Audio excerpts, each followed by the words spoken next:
All right, welcome to Stage Makeup with Kyla, Blood and Guts, part 3 of, I don't want to say how many, because we might have to do a few more parts. I remembered something else while I was out sharpening my pencil, and it's what I want to show you with using liquid latex to create blisters.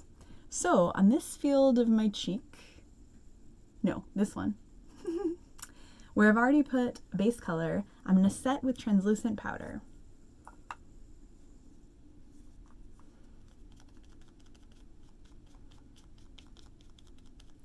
And then I'm going to paint a layer of liquid latex. A thin layer so that it will dry.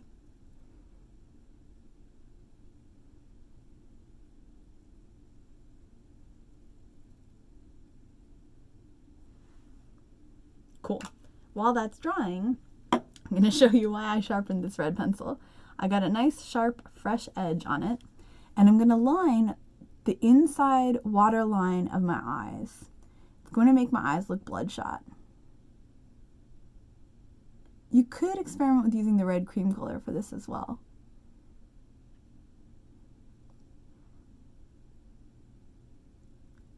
So where we put white to make your eyes look wider on corrective makeup, now add red, and your eyes look bloodshot.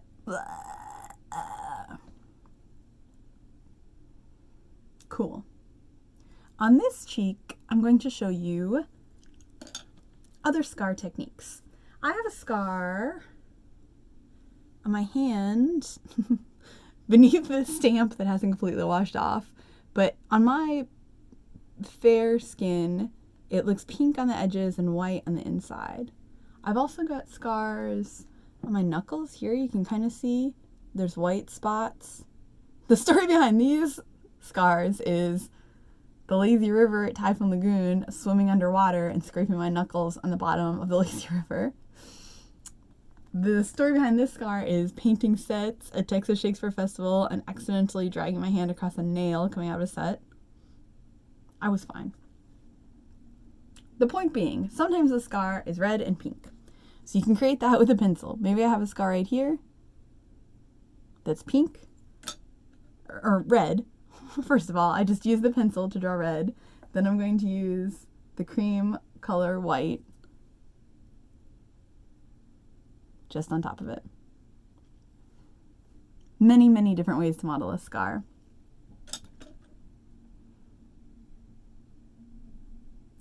A scrape. I'm going to show a scrape on this cheek too. You can make a scrape using the stippling sponge and the red. If you press the sponge into the red and then press and drag the sponge as if I fell off my bike and scraped my face on the asphalt. The stippling sponge had some brown on it there too. I mean, if I fell on the ground, there'd probably be dirt. Ways to do scars, ways to do scrapes. In my schematic, I've got another bruise on the lip, so let's add that so we can review the bruise as the latex is still drying. So the bruise starts at yellow,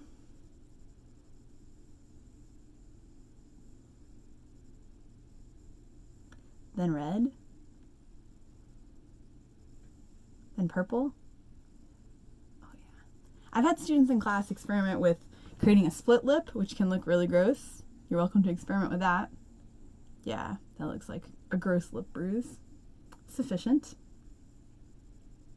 Another way to do a scar with scar wax. It's what it was made for. And spirit gum. So imagine if I had another scar, maybe right here. I'm going to paint a thin layer of spirit gum right here.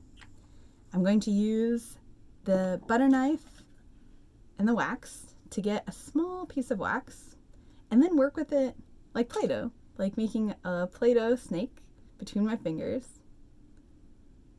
And then I'm going to press that into where I put the spirit gum. You can experiment with trying to get the scar wax to stick to your face without spirit gum and see how much success you have there.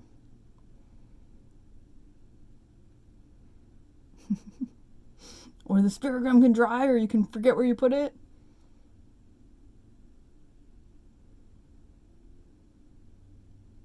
Or the wax might stick to your fingers more than it sticks to your face. It all takes practice. Look how broken my nose looks. I'm gonna add more spirit gum.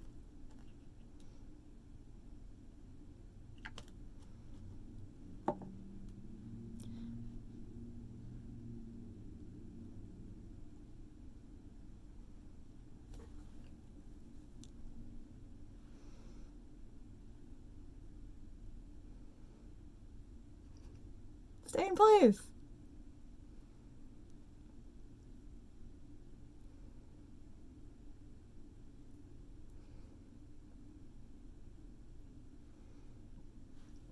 Oh yeah, there's a gnarly scar. I had a lot of trouble making it stay in place, and it's not going to stay in place as I talk. I should have put it somewhere not going to be impeded by talking. Oh, and it has glitter stuck to it? That's great. That's what happens when you start working with glitter. It's everywhere.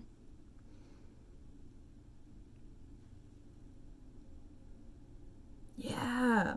So this scar wax is a drastically different color than my face. So I'm going to paint it with a color that matches my face, but also I can feel it lifting off. So I'm going to paint it with liquid latex to encourage it to stay in place. If yours is sticking fine, you could skip the liquid latex step here.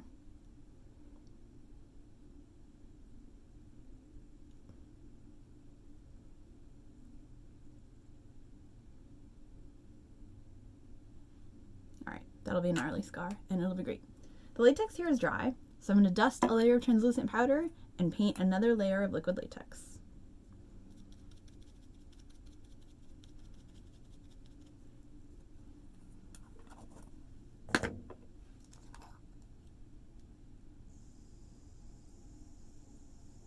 Thin layer so that it will dry. Liquid latex does not last long, which is why it's a good idea to buy it in small amounts. It smells terrible when it's fresh, and it smells way more terrible as it starts to go bad. You'll know. All right, we've got latex drying here. We've got latex drying here. We've got a scar, a scrape, a broken nose, a gash. The last thing I'm going to do is add blood, but while this liquid latex is drying, I'm going to talk about blood. There's a million different types of blood. The blood that came with the Krylon kit, I haven't opened yet. I'm going to open it today and we'll see what it does. The blood that comes with the Ben Nye kit is Ben Nye Dark Blood. It's thick and dark. Ben Nye makes a range of thicknesses and colors of blood. You can also buy really inexpensive vampire blood from the Halloween store Halloween. This stuff looks really bright red, which can look a mix between realistic and jarring on stage. It's very inexpensive. It sometimes can temporarily stain skin and sometimes stain clothes, but if you're putting it in an isolated area and you're going to wash the clothes and the face immediately, this is a good solution for quick, fast, cheap blood.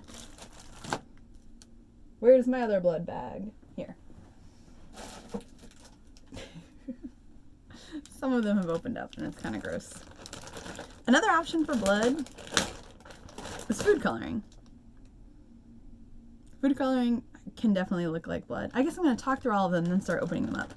I've got more vampire blood. I've got more... Okay, here's what I will highly recommend, even though it's messy. Gravity and Momentum Blood Jam. Blood Spirit, Blood Jam. It comes in different colors. The green one is the one that opened up since last time I used this.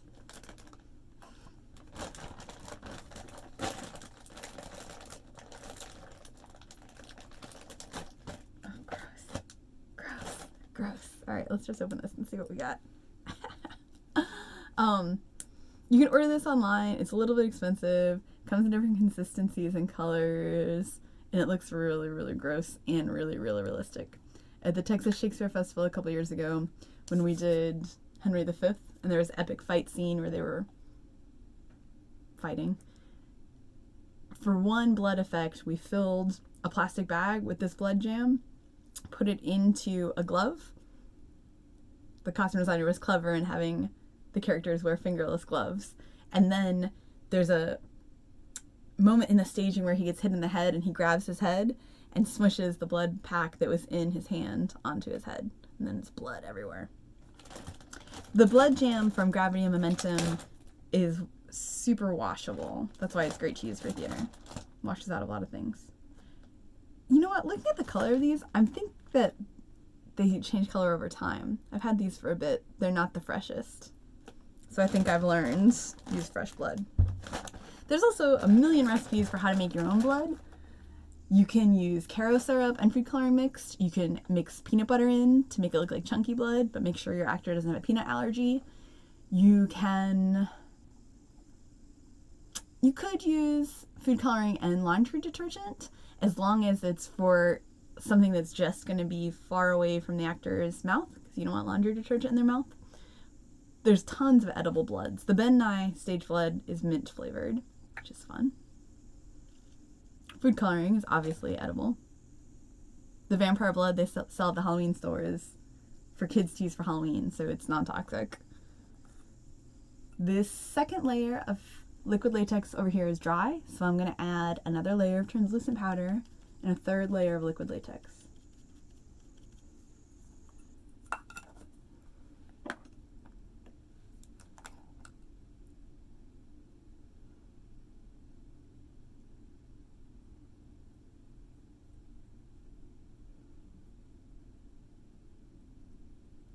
When we did Carrie the Musical, we experimented with a lot of those different types of bloods. And when we ended up using a mix of them too. For one part of the blood, we used detergent-based blood for the blood pack that was in her sash, which similarly to that Henry V, like the actor breaks the blood pack, we put the sash on her and then she presses it to break the blood that's there.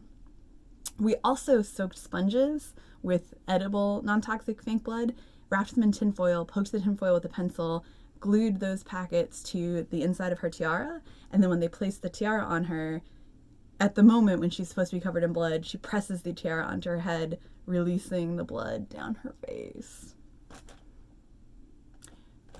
When I designed the show Disgraced a couple years ago, there's one moment where the blood needs to look really impactful on the girl's face, and then it comes off immediately in the next scene. I used this inexpensive Sphere at Halloween store, fake blood. Those might be all of my blood anecdotes. I might have more. This liquid latex feels pretty dry. I'm gonna add some color to this. I'm going to add highlight on the top of the scar. I'm going to mix highlight and red to paint the edges of the scar. Oh yeah.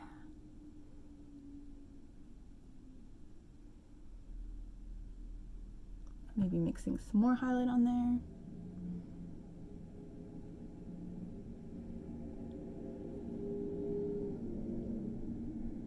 Yeah, so it looks like a raised pink scar. Pretty happy with this. It's coming out great.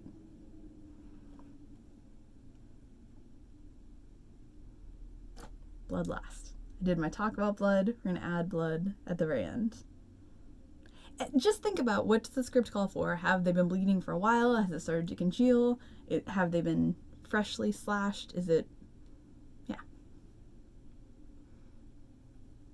What we're going to do over here is blisters. As soon as that third layer of liquid latex dries, which it feels like it almost is, I'm going to try and peel, okay, I'm gonna be patient and let it dry.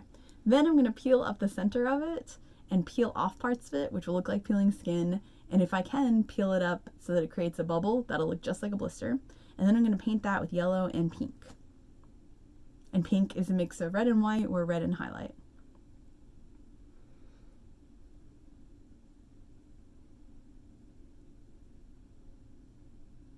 There's a million different things you can use to make blood and guts.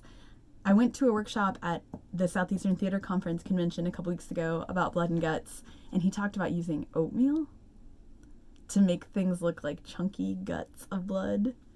And pasta, either dry pasta, like if I added scar wax here and then put a piece of dry pasta, it might look like the bone is sticking out of my nose. Or cooked pasta to look like brains. I don't know how many scripts call for brains. I guess Evil Dead the musical. But if you have an occasion for it. All right, it feels dry. I'm gonna put a third layer of translucent powder to take the shine off the latex. Then I'm gonna start peeling it. So 3 or more layers. So I'm pressing my finger against my skin, kind of peeling at it, scraping at it. Oh yeah, here we go. Gross.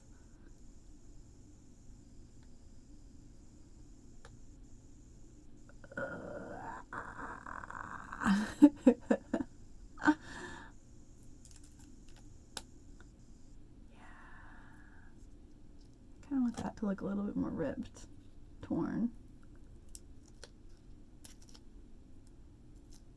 Oh yeah. Fantastic, that looks scary already. So I'm going to paint the inside next to my skin with that pink color I have been working on. That's a mix of the highlight and the red. So it looks like raw, blistered skin.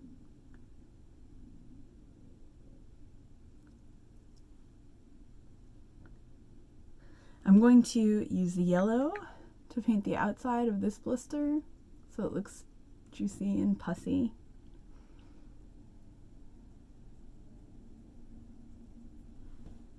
Yep. And look at how smooth the edges look. It looks like skin and a blister. All right, it's time for blood.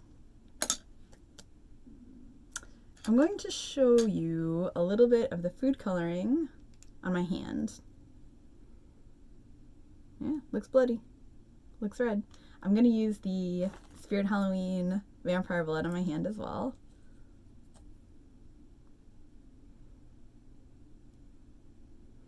More viscous, drips faster.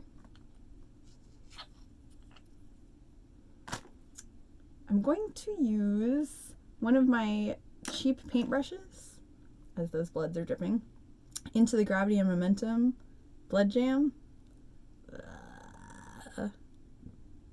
The blood jam originally was, some of it was red and some of it was green. Like green if you're trying to make a monster blood. That is not quite as drippy as the Spirit Halloween blood. I'm excited to experiment with this Krylon blood.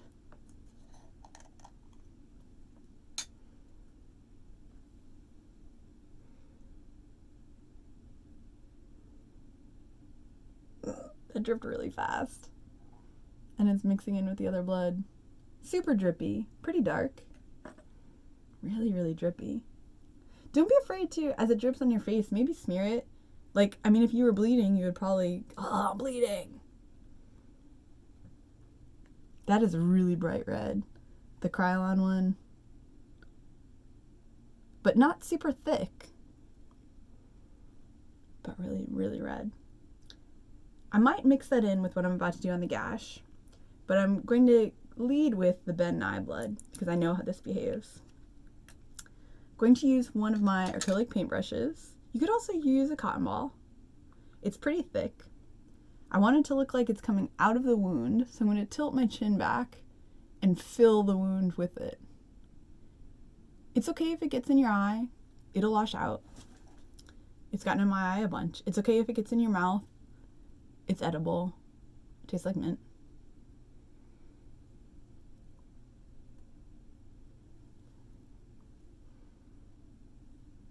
I want it to look like it's dripping. And think about the direction of gravity. And if it's smeared, it looks like it's taking up more space too. Ah, super dripping. Pretty gross, pretty cool, huh? I'm dripping all over everything. This is also why put a towel down on your workspace to keep things from rolling away.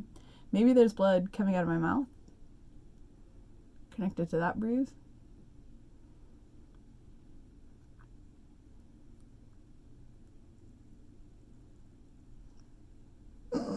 That's so much fun. I hope that you have fun while you do this. I know it's gross also. I know.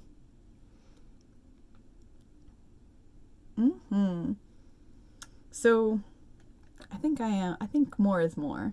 I want to put some of the Krylon blood.